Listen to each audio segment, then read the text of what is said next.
stream should be going. It is a little early, but I'm okay with that. I'm just not going to say anything interesting for a little bit. It also gives me time to try to come on, pull up the thing on YouTube. I like seeing if it is actually going. But it seems that this YouTube isn't wanting to be very cooperative with me at the moment. Let me try that. That work? Oh no, not quite. And it does say I'm live at least. Okay. You know, since technically it's still a little early, I once saw something. It's not in America for obvious reasons in a way. But there is, I think it was in a South American country that they use public transportation far more than we do. America is a very, very car-based culture. I mean, culture is based on many things, but we're very, very dependent on, and cars are very important to us, and the independence they give us. A lot of other countries, though, it's not the case. They are perfectly good with public transportation, what they prefer. But I once heard, and I don't remember which one, as I said, I think it was South American, there are regulations against arriving early. And it makes sense. A bus arriving to a stop early doesn't help somebody who arrives there on time. Unless the bus sits and waits. But if a bus arrives late, that's fine. That's fine because you're still going to pick up everyone and those who just happen to be late. You don't want to be too late because you don't want to disrupt people's schedules, but still, it is one of those funny things. Anyway, now that the start time has actually come, let's talk about Star Trek and the animated series. Third produced episode, Yesteryear. It was the second aired, and I like it. It has some issues with it, but I do like it. I do like it. So the idea here is we're back to the world from City on the Edge of Forever, where the Guardian of Forever is.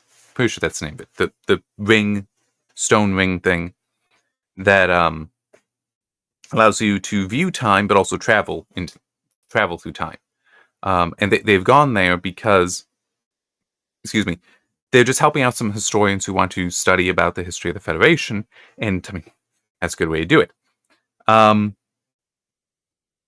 Kirk, Spock, and I believe a third person, because of how it's, well, maybe he's just a historian. I don't remember. In a way, it doesn't really matter. It's only Kirk and Spock that we care about here. They've traveled into the past, and they return because they were just there to study Orion early on. So like the Orion syndicate that is mentioned at times in the original series, and obviously the famous Orion slave girls. That Orion, that's what they were studying. But upon returning, like Kirk is back. Oh, good. It's great to see you again, Captain. And then Spock is just like, who's that? Anybody have any idea who that is? Who's this Vulcan? Kirk's like, that's Spock? Because he and Spock, they used to have their original memories.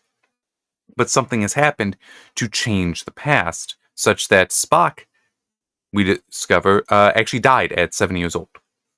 So, that's quite a problem. They want to fix that now. But also, there was some funny stuff, like when they beam back up to the ship, which I have expect was just a Kirk being like, maybe just playing a joke on me or something anyway. People know him when get back up to the ship. Because when you think about it, technically, they should be like, we don't know who that is. Doesn't really matter what Kirk says. We don't know who that is. We can't bring him up. But anyway, they go up. And Scotty's like, who's this Vulcan? And then the Enterprise's first officer at the time comes in, who's an Andorian. I don't remember his name, but he comes in. It's like, yeah, that's interesting because I believe I'd have to look it up, but I'm not certain. But I believe that there is a okay. I know later on, like in Enterprise, they definitely talk about the Andorians and the Vulcans being at odds. I think that is canon, though, in the original series as well. So Spock being replaced with an Andorian is quite significant in that way. But also sets up actually a pretty funny joke at the end. So anyway, they start talking. They go to the council room. They start talking. It's like, okay, what are we going to do here? We got to figure out about Spock. And they do check the records. There is no Spock serving in Starfleet. So like, okay, so that's a problem. We don't. It's not even just like, oh, he's not on the ship. He's not around at all. And then say, all right, how about his family? Did you look into his father? Yes, he's ambassador to, like, has been ambassador to 18 different planets in the past 37 years, or something like that, they say. Okay, and what of his mother, Amanda? Amanda, formerly Amanda Grayson, is dead. It's like, okay, that's different. Did they have a son? Yes, named Spock, who died at 7. Okay, now I'm starting to figure things out. So, what they determine at that point, what they determine happened at this and more, is that, oh crap, what was it then or was it later? No, it was just that at 7 years old, Spock died. A young Spock died, which is why he could never grow up to become an officer in Starfleet and all that. After his death, Sarek and Amanda separated, and Amanda just later died in a shuttle accident. And Sarek just continued to live his life, never remarrying. It's like, okay, this is not good, but at least we got an idea. It's like, okay, whatever the change was, it goes back at least that far. Go back down to the planet, and they talk to the historians who are still down there and like, hey, did anything happen with the Guardian while we were in there? It's like, well, it did activate briefly, but, I mean, we just scanned stuff. I mean, it's not like anything happened. What did you scan? Oh, well, we were scanning the history of Vulcan about 20, 30 years ago. In other words, when Spock would have been about 7 years old. And this was helpful because they actually caught that record. And so they could see then, like, when he died, where he died, how he died, things like that. And as they're describing this, Spock is like, oh, yeah, I remember that. It would have been the 20th day of... I don't remember the name of the month. I mean, it's a Vulcan name, so anyway. Yeah, the 20th day, and they were like, yes. He's like, okay, yeah, no, I remember now. Which, that's one thing about this I actually don't like. Spock typically is shown as having a perfect memory. Well, not actually perfect memory. That's a different thing. But until you get to, like, search for Spock and Voyage Home and stuff like that, he never forgets anything. He remembers every single detail, all right? This is better than just a photographic memory, because that only applies to visual memories. There's also auditory. There's an equivalence for auditory memory, and so on. So it's like, no. He is like, he can remember anything he wants to. And this, now he's struggling. It's like, I don't like that. But they do something else later that I do like. Anyway, so he's like, yeah, there's a rite of passage for Vulcan children, at least the boys, to go out and basically survive for, I think they said it was 10 days in the forge. So the hot desert of Vulcan. They have to do that for 10 days without help. When they come back, then they're considered men, or at least considered truly Vulcan. Him being a half-breed is kind of a problem because of the whole... people don't really believe that... Well, at least fellow children don't really believe that he is a true Vulcan. And there's also an element of Sarek doesn't necessarily either. I mean, it's complicated with him. And in a way, though, I do have to give credit to that. I do have to give credit to putting that in there, because in Journey to Babel, when we first meet Sarek, in fact, yeah, that's the only time we meet Sarek in the original series. That's also where it is established that, yes, there is a tension between Spock and he. Undoubtedly, in part from this, but also because Spock decided to join Starfleet instead of the Vulcan Science Academy. And so they're basically just laying the groundwork here as well that Sarek... See, it's one of those complicated things, because I want to say something, but I also know it's wrong. Because I have never doubted that Sarek loves Spock. And I mean, it's like you can see that in the movies, definitely, in the trilogy, but also if you read the novelizations, It's very clear in Search for Spock just how much Sarek truly does care for Spock. Anyway, but he does have a hard time there because it's kind of this whole, and he also very clearly loves Amanda, loves his wife. But he does seem to struggle with the whole, he knows what it's like to be a Vulcan. He knows what it's like to grow up as a Vulcan. He doesn't know what it's like to grow up half Vulcan, half human. He doesn't have the understanding, and he doesn't know how to communicate with a young Spock for how to handle any of the challenges he's facing. And one of the things that I do really like is adult Spock, because he remembers that, yes, on that rite of passage, I received help from a cousin of mine. And Kirk's like, did he happen to look a lot like you do now? As a matter of fact, he did. Yeah. So it's just, he realizes, oh, that memory of this cousin, Selleck, that was me going back and helping myself. But when the Guardian of Forever had been activated for that brief moment while they were gone, that was basically for him to have gone back and saved himself. And I do have issues with that, but it's just because he wasn't around, couldn't do that. An issue I have with that is the whole, that means that technically Spock's life has to exist outside of regular time, that he should not have been alive. He was supposed to die at age 7. It's like, yeah, I got problems with that. I mean, it's one of those things that, and in a way, it comes up later because it's part of the reason why I really, really have I'll say a hatred for Star Trek Enterprise, because the whole Temporal Cold War stuff is just stupid, because it's an eternal war. By definition of how they describe it, it's an eternal war, which means it had to have been present during all the rest. But if it's present during all the rest, and there's never any indication of it existing, including in Voyager, where they do a lot of time travel stuff, yeah, it's, I really don't like Enterprise, and if I get to it, I'll go into more of why I hate that. But anyway, I don't like this Spock is technically not supposed to be alive aspect. I really don't like that, because no, he is supposed to be alive. It would have been good if they had given some explanation for why he needed to be there. Like if it was, no, some change had happened, and now Spock is just like trying to think, okay, what can I do?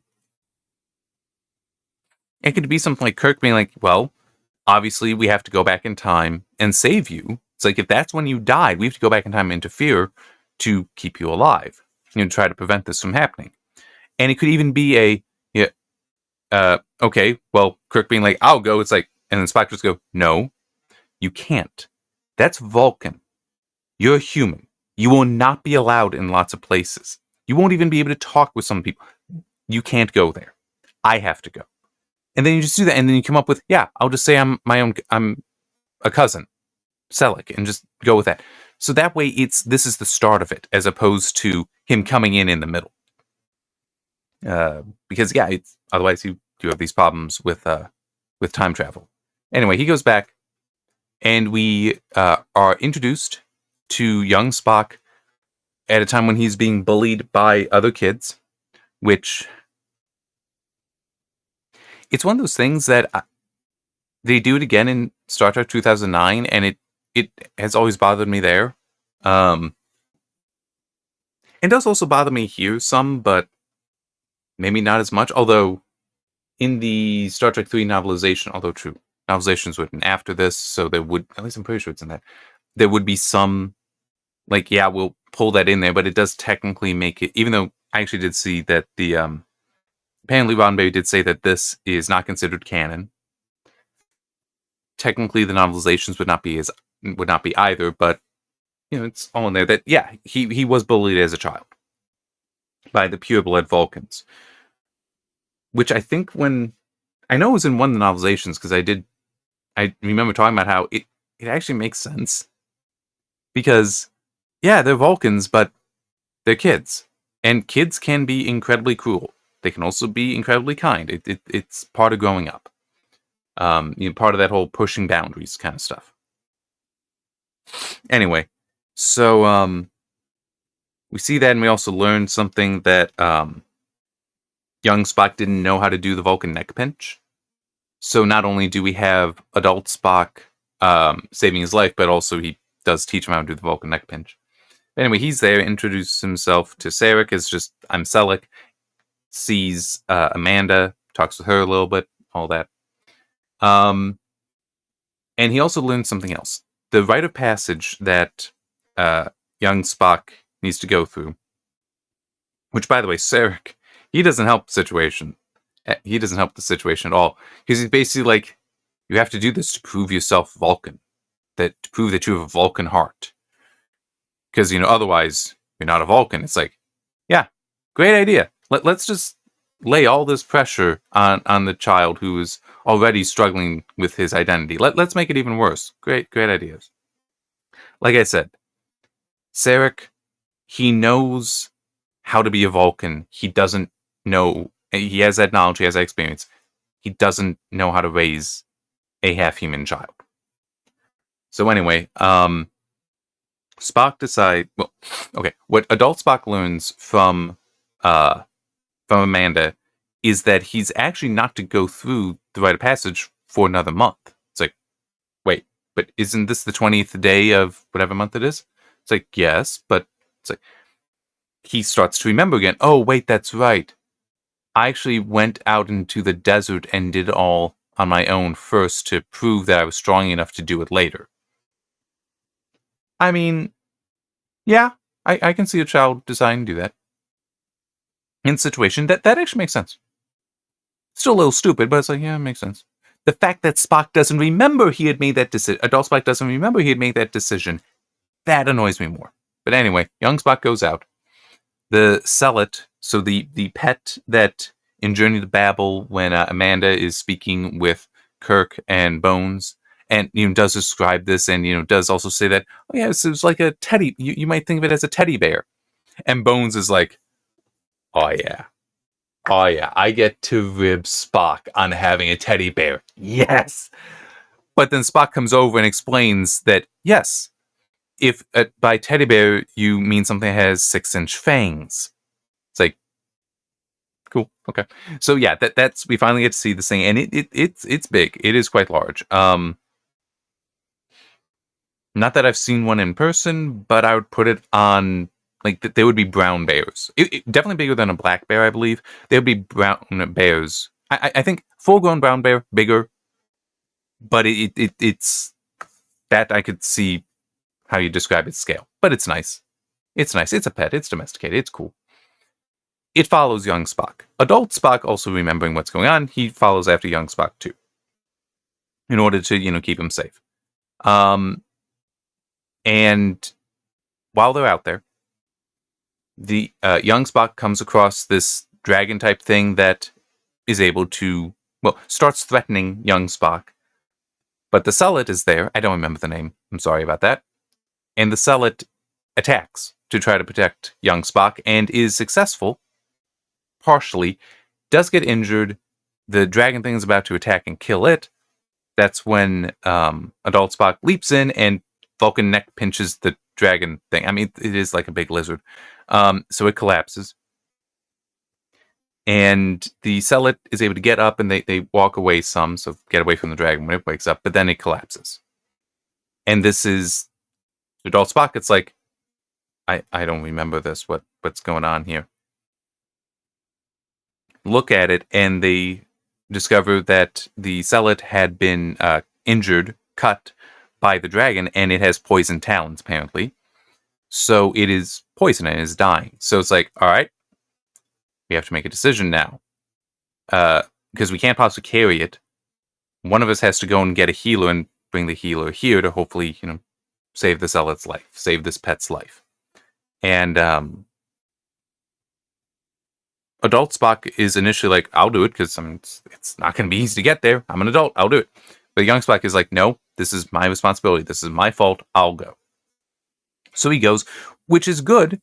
I mean, one issue with this episode is it is a very familiar story. And it's like, yeah, he chose to do this, was in over his head, but now he's forced to do it and does truly step into it. Like, truly has the rite of passage aspect to what he's doing here. Now the young Spock has to run through and brave the dangers of the desert in order to reach a healer, who initially is like, I know you. You're Spock. And you are known for playing practical jokes. It's much too early in the morning for a practical joke. And young Spock's like, that was 2 years ago. And have you ever known the son of Sarek to lie? All right, I'm coming. So the Helo and young Spock return. And by the way, adult Spock with the Sellet is talking to him because it's like, yeah, I can be honest with you, and apologizes to him and does what he can to just ease the pain for now, but is very much I have no memory of this and I don't want you to die. I mean, it's because he remembers basically Sellet continuing to be alive for a while, being his pet. But the Helo gets there, inspects it, and basically says it's been too long. The choice right now is, do I help it or let it die now in peace? Or do you want me to try to prolong its life? But it will be in pain if I do that. And it's like, decision is young Spock's. I mean, it can't be adult Spock. He's just the cousin to their knowledge. Young Spock, gets a nice line there about how it's like, this isn't just his pet. It's old enough. It had been Sarek's. And it's just the whole, yeah, it deserves to die in peace and die with dignity and all that. And adult Spock does help it. Does help him. Does help young Spock by basically making the point that Vulcans don't cry when mourning. But explains it's not just a Vulcan thing. It's because you only cry when mourning the loss of life for a life not well lived. But for a life that was well lived, for a good life, what is there to mourn? It's like it should be celebrated, essentially. And it's actually, very good answer there. And it was funny, looking at the IMDb trivia. Apparently, hang on, which channel was it? One of the channels, NBC, wanted to apparently pull the death of the pet's death from the episode, but she fought against that, and Roddenberry took her side. Roddenberry supported her. Excuse me, with her reasoning being that, well, I mean, it's a cartoon show, remember, so it is going to be something that would be viewed primarily by children, not just by adults. The original series also good for children, don't get me wrong, but yeah, it's biased a bit more towards adults. This would be biased more towards children. And her argument was, look, there's going to be plenty of children out there that they have pets die. And yeah, let's show this to them to help them process it. Because it is one of those things that, being able to see it like that can be helpful because it helps you see that, hey, yes, other people do go through this. You're not alone in this. You might, trying to think of the best way to put it, you might feel alone. You might feel that all your emotions are only your own. And in a way, that is true, but it's still, other people have also felt this pain. Maybe you can say it's different because it's your pet, not theirs, but they still lost the pet that was their pet, that to them was your pet, just as that is. So, yeah, and I'm glad that they made that argument because it is good to have in there. It is good because it's done appropriately, it's done respectfully. So yeah, good. Fight back against NBC. NBC was wrong. And so we get to have that in there. And then the next we see is young Spock back at home with Sarek and Amanda, and basically giving an account. It's like, yep, this is what I decided to do. Not really mentioning much about the Sellet, but he is saying what he did, why he did it, and it's. I mean, it actually is pretty good. I do like. I don't think I have any objection to the writing, but the voice actor for young Spock was most unimpressive. I'm just quickly looking because I still have the IMDb page open here. Just what else he did not. He did 9 things going to IMDb. Oh, and this was his first. Okay. Yeah, it is rough. It is rough. Um, just I'm trying to think of the best way to put it that's also fair. It does kind of sound like, the whole kind of, almost stuttering with with the uh delivery of the line, not an actual like verbal stutter, but just like, getting the one line, but not necessarily getting the full context, not always the emotion being right in there. I mean, there have also been times when some of the adult actors also seem to struggle with it, probably just because they're not used to voice acting, but the kid is also not doing well. And that does hurt the episode. But still, the lines are pretty good. And you can definitely get the sense when he is talking to Sarek, when he's telling him what has happened and all that, that, oh yeah, he's going to be good for that rite of passage. Because he's basically already gone through it. He'll be good. And, when he also says that, yes, I've chosen, because this was pointed out to him earlier, that he's going to get to choose if he is Vulcan or if he is human. And this is him deciding, nope, I am Vulcan. It's like, yeah, it's pretty well done. And one other thing that, so at this point, Spock can go back, but first, it's the whole peace and long life, live long and prosper, between him and Sarek, before he eventually returns to the future or present, I guess. But one other thing that he does tell young Spock, I believe it's when they're still out in the desert. And it's something I really like, in part because this has been my sense for Vulcans for a very long time. And it's very much also, I believe, what you do see in the movies. And I think that's part of the reason why, because I would have probably connected to the movies more than to the original series when I was growing up. But that Vulcans, they are deeply passionate people. They do have very deep emotions, but they control them. And it's like, I know I talk about that when I go through the novelizations.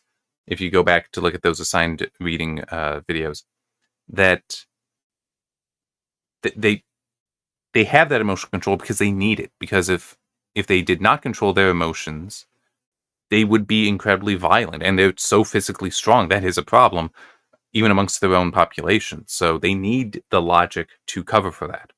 Well, it also does remind me, it is weird in this episode because of talking about them basically maintaining certain pre-Surak logic traditions. And it's like,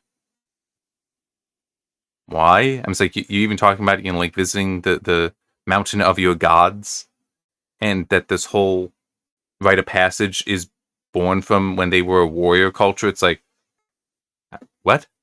That I think you'd be rid of that. But in any case, adult Spock explaining to him that you have these emotions. All Vulcans do. We just learn to control them.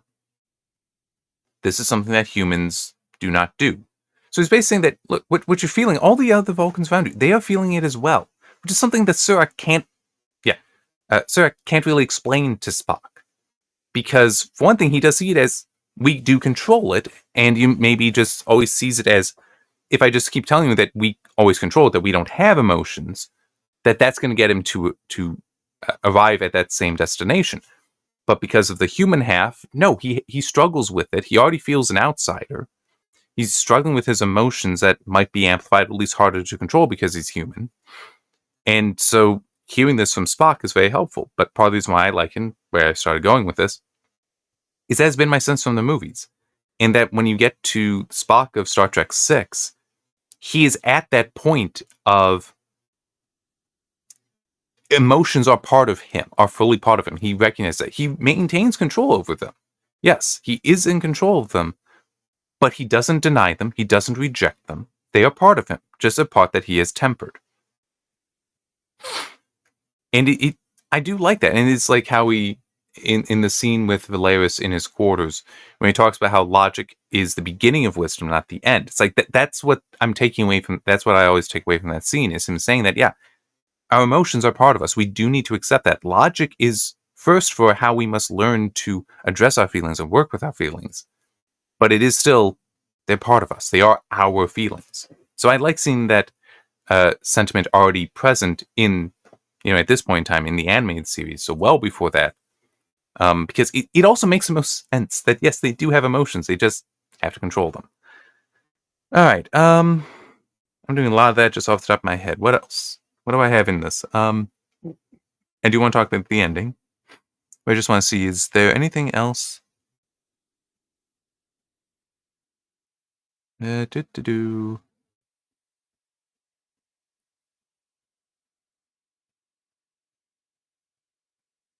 I don't believe so. Okay.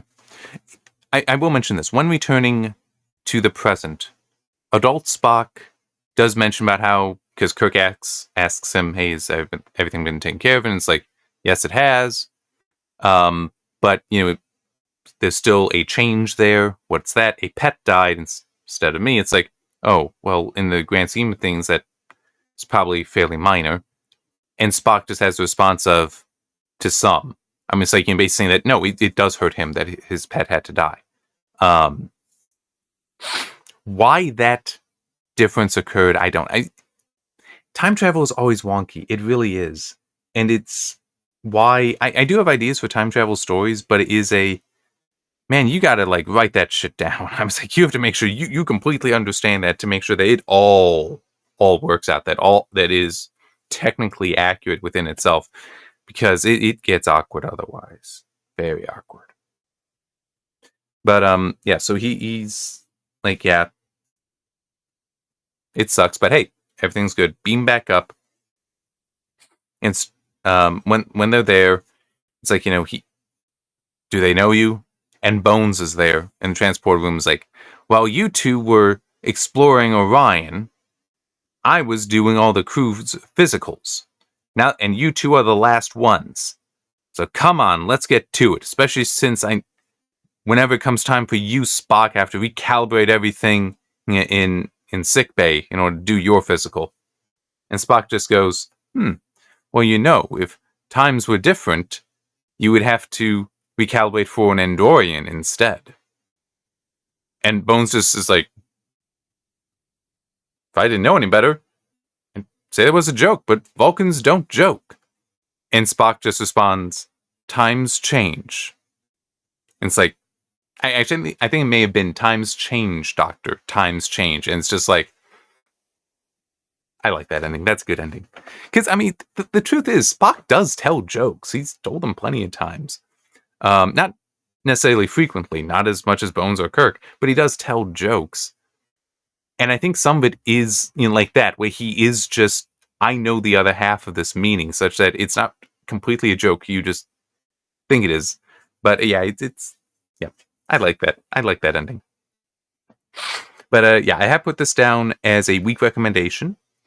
So yeah, I mean, both More Troubles, and The Infinite Vulcan I gave straight recommendations to. But this, no, it's a weaker recommendation. Some of that really is just because of the voice actor for young Spock is just it's pretty poor. The acting is pretty poor. The story itself is also very familiar. I don't want to say formulaic, but it kind of is.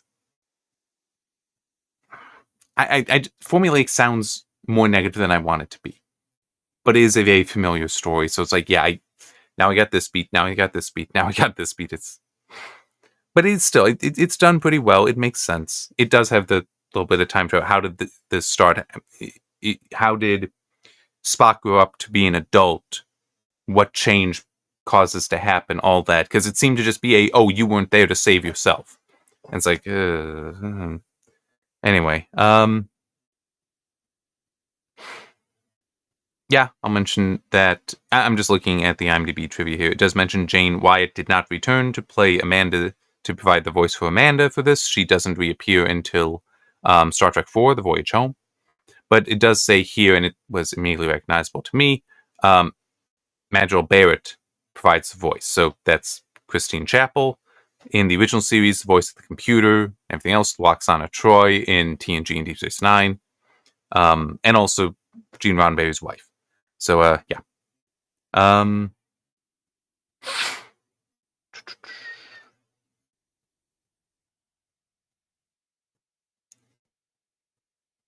Yeah, I do see this here about how Gene Roddenberry declared the animated series to be non-canonical. Many of the details of Vulcan's appearance and culture would be adapted into later Vulcan-centric novels. Vulcan-centric episodes of Star Trek Enterprise and other Trek productions. Story also includes a direct reference to the most popular original series episode, The City on the Edge of Forever. There were some who would argue against that.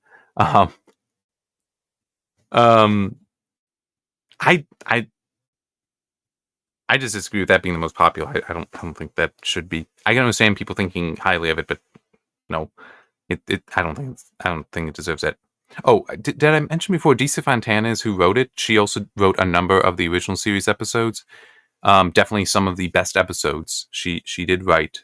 I know I had mentioned, but yeah, she's the one who fought. No, you keep in the pet dying. So yeah, one very funny piece of trivia here. Apparently, at the time that the series was airing, George Takei however you pronounce it now, was running for LA City Council. And this I disagree with. I don't think this is appropriate use of that regulation. His opponents protested that airing any episode with Takei would violate the equal time law, which states that political opponents must have equal time on television.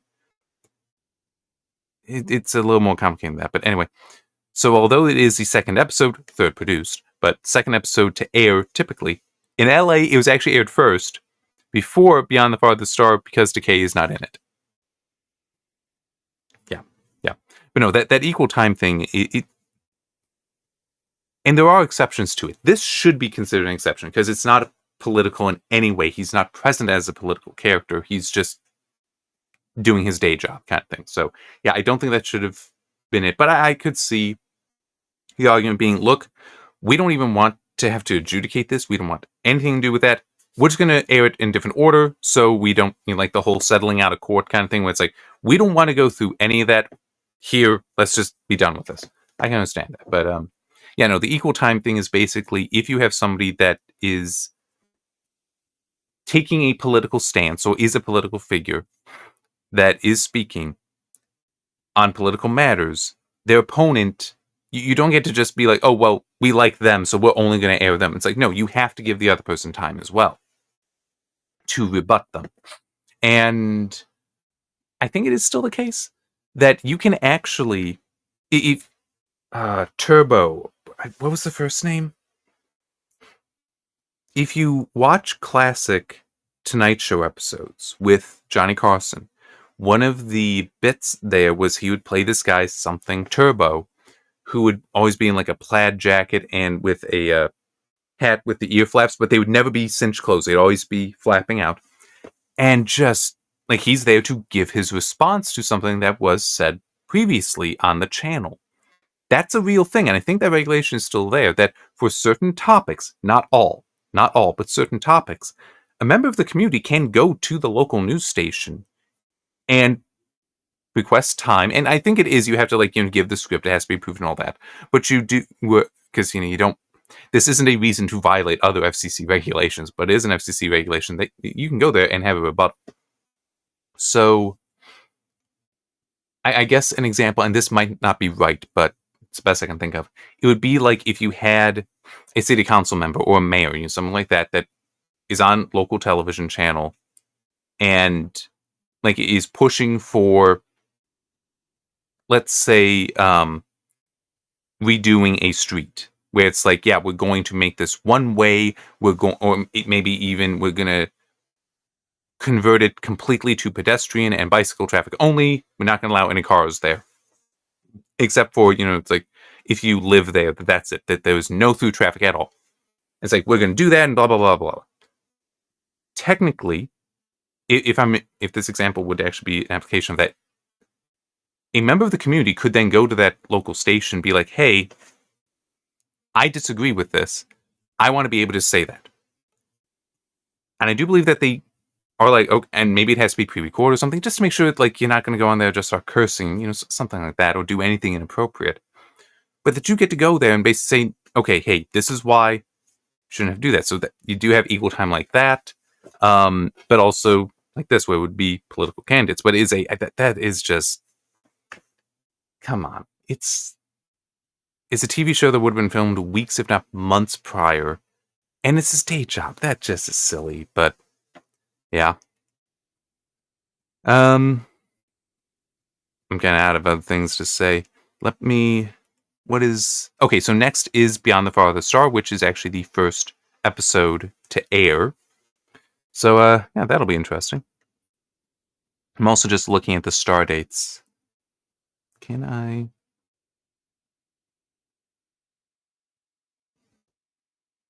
Okay. I'm just. Because Beyond the Farthest Star is earlier for star dates, but there are 5 episodes set earlier than that according to star dates. I mean, they did not do that stuff very well. But it is what it is. Anyway, yeah, so hopefully we'll be able to come back next week and talk about that one. And I'm just, it's no, nothing really more. So thus far, I still would recommend watching this. It's just a weaker recommendation. It's like, yeah, I think both The Infant Vulcan and More Troubles, More Tribbles, More Troubles are better. We'll see how Beyond the Farthest Star is. So, yeah.